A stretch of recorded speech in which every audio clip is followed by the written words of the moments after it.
안녕하세요. 축구 전문 기자 한준입니다. 2022-2023 시즌 이탈리아 명문 클럽 나폴리에 대한 주목도가 점점 더 커지고 있습니다. 한국에서는 김민재 선수가 입단했기 때문인데 현재 유럽 내에서도 공식 경기 8연승을 달리면서 세리에 A 선두, 챔피언스리그 A조 선두를 달리고 있는 막강 전력을 구축했기 때문입니다. 나폴리 창단 이후 최고의 흐름이 아니냐 이런 평가도 나오고 있죠. 물론 지난 시즌에도 초반에 8연승을 달렸던 일이 있긴 했지만 올 시즌의 전력이 더욱더 탄탄하고 무엇보다 챔피언스리그에서 보이고 있는 강세 때문에 나폴리가 더욱더 화제가 되고 있습니다. 디에고 마라도나가 이끌었던 1990년 세리에 A 우승 이후 32년 동안 우승이 없었던 나폴리가 올 시즌 이탈리아 챔피언이 될 수 있다는 가능성의 중심에 김민재 선수의 활약이 있는데요. 칼리두 쿨리발리가 첼시로 떠났지만 쿨리발리보다 낫다라는 평가까지 받고 있습니다. 그런 가운데 나폴리 한국 시간으로 10월 13일 새벽 챔피언스리그 조별리그 4차전 경기를 통해서 챔피언스리그 16강 진출 조기 확정에 도전합니다. 레알 마드리드가 하루 앞서 치른 샤흐타르 도네츠크와의 경기에서 비기면서 3승 1무로 확정을 했는데요. 나폴리도 사실 이번 아약스와의 경기 비기기만 해도 확정이 됩니다. 나폴리가 초반 3경기를 모두 이겼기 때문이고 특히 리버풀과의 경기도 대승을 거뒀기 때문에 골 득실 차에서도 크게 앞서고 있어요. 물론 챔피언스리그에서는 승점이 같을 경우에는 상대 전적을 우선시하지만 그 상대 전적조차도 사실은 나폴리가 모두 승리를 챙겨온 상태에서 다득점으로 이겼기 때문에 뒤집고 이제 나폴리가 완패를 당하기가 남은 경기에 쉽지 않다라고 봤을 때 A조 선두를 일찌감치 확정할 수도 있다고 봐야 될 것 같아요. 게다가 리버풀이 이번 일정에서 레인저스와 경기를 치르는 과정 속에 루이스 디아스도 장기 부상으로 빠졌고 지금 수비 라인에 알렉산더 아놀드나 앤드류 로버트슨 같이 주전 풀백들까지 부상 중이다 보니까 쉽지 않은 일정들이 예상되고 있거든요. 나폴리가 만약에 이번 경기를 이제 이길 경우 승점 12점이 되니까 5, 6차전 결과와 관계없이 아약스와 레인저스가 따라잡을 수 없는 승점이 돼요. 최소 2위를 확보하게 되는데 비기더라도 10점입니다. 아약스가 남은 2경기 만약에 비긴 이후 리버풀 레인저스를 이긴다면 나란히 승점 10점이 되겠지만 나폴리가 1승 1무가 되기 때문에 이번 경기에 나폴리가 16강에 미리 올라갈 수가 있는데요. 나폴리의 A조 최종전 상대가 리버풀인데 말씀드린 대로 리버풀을 상대로 다득점 경기로 승리했잖아요. 4대1로 이겼기 때문에 리버풀이 안방에서 나폴리를 뒤집고 좀 올라가려면 4골 차로 이겨야 되는데 나폴리가 로테이션을 가동한다고 하더라도 쉽지 않다는 점을 감안한다면 나폴리가 이번 아약스전만 잡는다면 조 1위 16강이 거의 확정된다 이렇게 보시면 될 것 같습니다. 유럽 축구연맹 공식 홈페이지도 나폴리의 이러한 강세를 주목하고 있는데요. 나폴리가 리버풀을 상대로 4대1로 이겼는데 아약스전도 6대1로 크게 이겼죠. 이것이 나폴리의 구단 역사상 유럽 대항전 원정 경기 최다 골차 승리였고 나폴리 지역신문 일 마티노 같은 경우에는 이 경기 다음날 일면 헤드라인으로 디바인이라는 표현을 썼어요. 신성하다라는 뜻이죠. 신성한 승리다. 정말 나폴리가 지금 지역에서 신적인 존재로 좀 여겨지고 있는 팀이고 디에고 마라도나를 신으로 모시는 종교가 사실 이탈리아가 아니라 나폴리에서 생기기도 했었잖아요.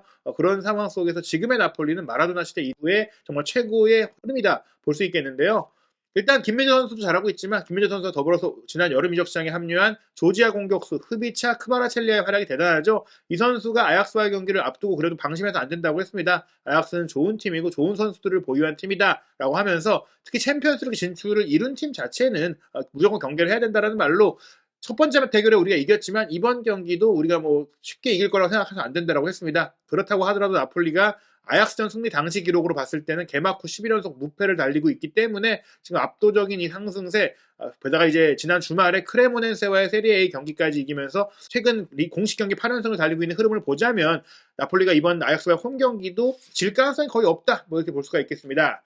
지난번 맞대결 경기 기록을 살펴보면 말씀드린 대로 나폴리가 6대1로 크게 이겼는데 스트라이커인 라스파도리가 2골 1도움으로 원맨쇼를 펼쳤죠. 그와 더불어서 크바라첼리아도 1골 1도움, 미드필더 치엘린스키 1골, 앙기사 멀티도움, 그리고 오른쪽 풀백 디로렌초 1골, 왼쪽 풀백 올리베라가 1개의 도움을 올리면서 측면 자원들이 거의 모두 공격 포인트를 올렸다고 볼 수 있겠죠. 빅터 오시멘 선수가 부상으로 빠진 가운데 라스파도리가 선발 출전하면서 연계 플레이 좋고 마무리 잘해주고 있고 또 조커로 투입되고 있는 조바니 시메오네까지도 골맛을 최근에 잘 보고 있고 여기에다가 은돈벨레까지도 최근에는 이제 쏠쏠하게 로테이션 자원으로 경기력을 잘 보여주고 있기 때문에 나폴리가 정말 탄탄해졌다고 볼 수 있겠습니다. 말씀드린 대로 나폴리는 공식 경기 8연승인데요. 아약스는 지난 주말에 또 한 번 아쉬운 경기를 했습니다. 나폴리전 패배에 이어서 네덜란드 리그에서 폴렌담과 경기를 치렀는데 이 폴렌담과 얼전 경기에서 4대2로 이겼어요. 그런데 폴렌담은 현재 네덜란드 리그 최하위 팀입니다.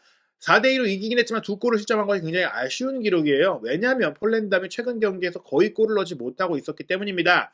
PSV 아인토벤은 7대1로 질 때 위로가 될 수 있는 한 골 정도를 넣었고 고어헤드 이글스전에 두 골을 넣긴 했는데 고어헤드 이글스도 사실 승점 8점으로 강등권 팀과 승점 차이가 3점밖에 나지 않는 약체거든요. 비테세와의 이제 원정 경기 1대1로 비긴 경기 같은 경우도 비테세가 나란히 강등권에 있는 승점 5점밖에 얻지 못한 팀이잖아요. 이런 최악의 흐름을 보이고 있는 팀을 상대로 두 골이나 내준 것은 아약스 입장에서는 분명히 팀이 흔들리고 있다는 걸 봐야 될 것 같습니다. 게다가 아약스가 이 폴란드과의 경기에 완전히 로테이션을 가동했던 것도 아닙니다. 타디치, 쿠두스, 베르하이스 주전 라인업이 최전방에 배치가 됐고 여기 테일러, 알바레스, 베르바인까지 물론 공격적인 선수를 많이 쓰면서 다득점을 노리는 그런 경기를 했는데 수비 라인에 블린트와 팀버를 포함해 바시 뭐 이런 선수를 보면은 주전이 다 뛰었다고 봐야 돼요. 로테이션을 가동하지 않았다는 얘기입니다. 그러면서도 4대2가 됐다. 이게 좀 아쉬운 부분인데 물론 3대0의 상태에서 두 골을 내준 것이긴 하지만 이 두 골을 내주면서 사실은 비길 수도 있는 위기까지 처했던 것이거든요. 실점 상황을 보면 후반 29분에 상대 공격수 제이파크에게 전방 압박을 당해서 후방 빌드업 하다가 공을 잘렸어요. 그리고 나서 이 제이파크가 그대로 치고 들어가서 단독 드리블에 이은 슈팅으로 득점을 했고요. 후반 41분에는 또 문전 지역에서 빌드업하는 과정 속에 상대의 패스플레이에 농락을 당했습니다. 엘카디리가 반대편으로 넘겨준 공 에이팅이 바로 왼발 논스톱 슈팅으로 구석으로 때려 넣으면서 득점을 했거든요. 결국에는 이런 그 상대의 공격에 취약한 수비력을 보인 것은 아약스가 나폴리에게 6골을 이제 홈에서 실점을 했는데 이번 경기도 대량 실점을 할 수가 있겠다 이런 우려가 드는 부분이겠죠. 다만 이제 나폴리 입장에서는 우려되는 부분이 있습니다. 바로 김민재 선수의 센터백 파트너인 코소보 대표 선수 라흐마니 선수가 지난 주말 크레모넨세와의 이제 세리에 A 경기에서 허벅지 근육이 파열됐습니다. 후반 37분에 이제 발을 쭉 뻗어서 상대 공격을 막아내다가 좀 다리가 좀 아픈 모습으로 이제 교체가 됐는데 결국엔 진단해봤더니 한 달가량을 결정할 거라고 합니다. 즉 월드컵이 열리기 전 시기까지 뛰지 못한다. 그때까지 나폴리가 빡빡한 일정을 소화해야 되기 때문에 사실은 일부 경기에서는 김민재, 라흐마니 주전 센터백 중에 한 명씩을 쉬게 하면서 로테이션을 할 생각이었는데 라흐마니가 이 기간 동안 다 뛸 수 없다라면 김민재 선수를 빼기가 좀 부담이 되거든요. 그렇기 때문에 더더욱이나 이번 경기는 빨리 좀 승리를 해서 16강 진출을 확정하고 나머지 챔피언스리그 경기에 오히려 김민재 선수를 쉬게 하면서 세리에 A 경기 위주로 선두를 지킬 수 있는 그런 중요한 경기들 위주로 김민재 선수를 뛰게 할 수 있는 그런 상황이 돼야 하기 때문에 이번 경기는 더더욱이나 나폴리가 총공세를 총전력으로 나설 것이다라고 볼 수 있겠습니다. 이번 경기 나폴리의 결장 선수는 라흐마니와 더불어 아직은 부상에서 회복하지 못한 빅터 오시멘 선수고요.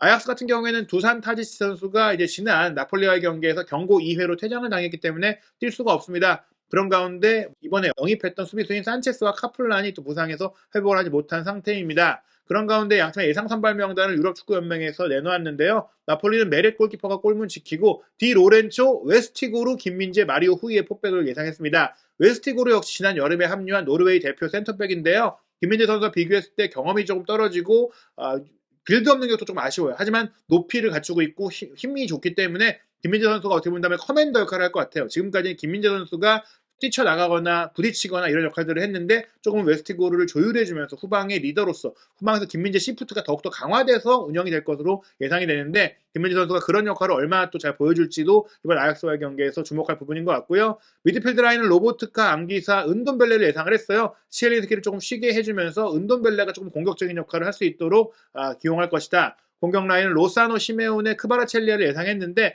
이번 경기 사전 기자회견에 라스파도리가 출전을 했기 때문에 시메오네가 아니라 라스파도리가 먼저 나올 가능성도 충분히 있습니다. 아약스 같은 경우에는 최근에 쿠두스 선수가 원래 공격 미드필드인데 최전방으로 배치시켜서 재미를 보고 있었잖아요. 하지만 나폴리와의 경기에서 이 쿠두스 선수가 김민재 선수에게 꽁꽁 묶여서 아무것도 못했고 그러면서 공격 전체가 좀 답답해졌던 면이 있습니다. 그런 가운데 브로비 선수를 공격 라인에 배치한다. 쿠두스를 조금 측면으로 빼고 빠르고 저돌적이고 부딪히는 황소 같은 유형의 브로비를 투입해서 조금은 이제 나폴리 수비를 다른 형태로 공략하겠다. 이렇게 좀 전망이 되고 있고요. 미드필드 라인에는 베르하이스와 알바레스, 테일러가 배치돼서 베르하이스가 밑으로 내려와서 또 미드필드로서 공격 침투도 해주고 또 중앙에서 연계까지 해주는 그런 역할을 할 것으로 보입니다. 사실 지난 주말 경기에 렌시 선수와 타디치 선수가 출전한 것은 이번 경기를 뛰기 어려운 상황이기 때문이었는데요. 어찌됐건 아약스가 지난번 나폴리에 6대1로 졌던 경기보다는 다른 구성과 다른 형태로 경기를 할 것이다. 이렇게 보시면 될 것 같습니다. 하지만 그런 변화에도 불구하고 나폴리의 압승을 후스코트닷컴이 예상하고 있습니다.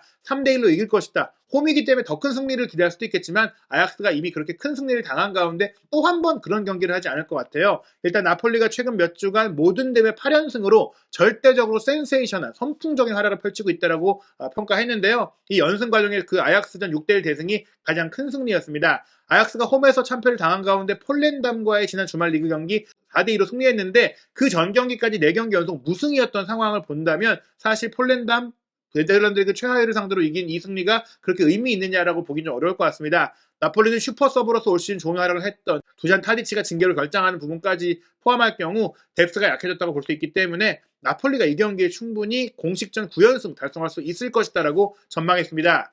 유럽의 주요 17개 스포츠 베팅 업체의 생각도 같았는데요. 나폴리 승리의 평균 배당률이 1.58배 압승을 전망하고 있습니다. 무승부 4.56배, 아약스 승리가 5.22배니까 나폴리가 아약스를 확실하게 잡고 16강을 확정할 것이라는 전망들이 나오고 있습니다. 라흐만이라는 지금까지 함께 뛰었던 수비의 파트너가 사라진 김민재 선수, 라흐만이 없이 어떤 경기를 펼치게 될지도 궁금해지는데요. 나폴리의 상승세, 아약스전 결과 어떻게 될지 경기 지켜보고 후속 이야기로 돌아오겠습니다.